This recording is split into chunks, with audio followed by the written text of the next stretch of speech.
خود پامال کر رہے ہیں اور دوسروں کی نظر میں ہم ذلیل ہو رہے ہیں. اسی لیے ہم مسلمانوں کو شعور پیدا کرنے کی ضرورت ہے اور طہارت اور نظافت کے سلسلے میں خاص طور سے ہمیں اور آپ کو دھیان دینے کی ضرورت ہے. نے آپ نے سوال کیا ہے کہ جنہوں نے ان کے بچے کو گود لیا ہے، آپ نے کہا کہ ان کی وراثت تو اس بچے کو نہیں ملے گی، لیکن یہ سوال یہ بھی ہے کہ کیا بچے کے حقیقی والد کی وراثت میں سے اب گو کہ بچہ وہ کسی اور کے پاس اس وقت موجود ہے، لیکن کیا اس کے حقیقی والد کی جو میراث ہوگی وہ اسے ملے گی؟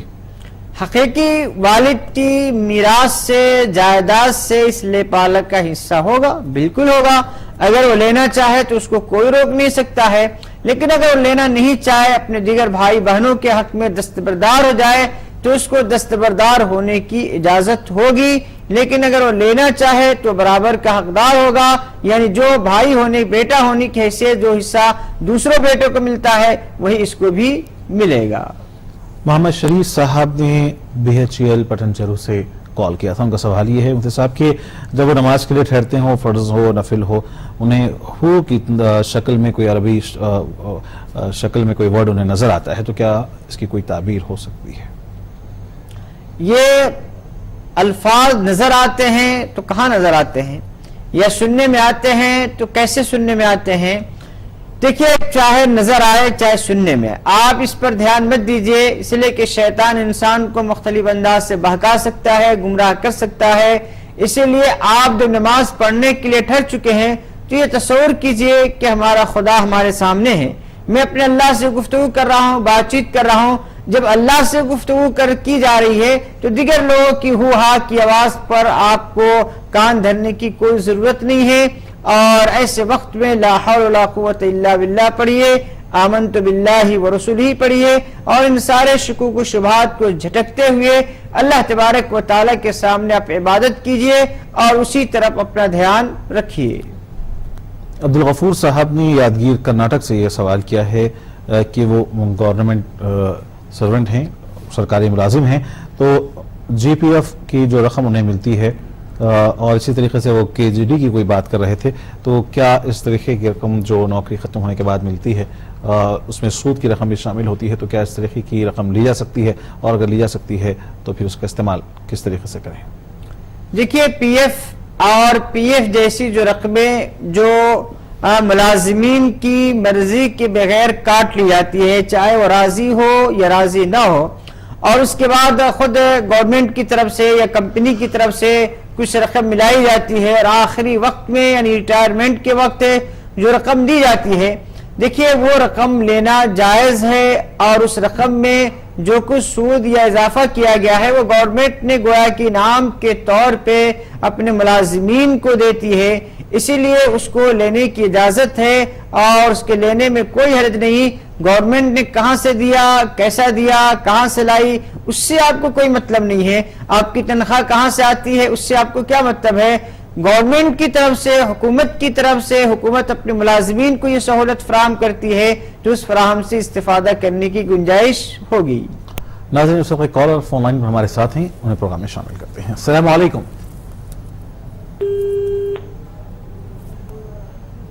شاید یہ کال ڈراپ ہو گئی. ایک اور کالر اس وقت ہمارے ساتھ ہیں. السلام علیکم. السلام علیکم. وعلیکم السلام. جی محترم، پروگرام میں آپ کا خیر مقدم ہے. اپنا نام بتائیں، کہاں سے کال کر رہے ہیں؟ میرا نام محمد ناز ہے، ہم کولکاتہ سے بول رہے ہیں. جی ناز صاحب، فرمائیے کیا سوال ہے؟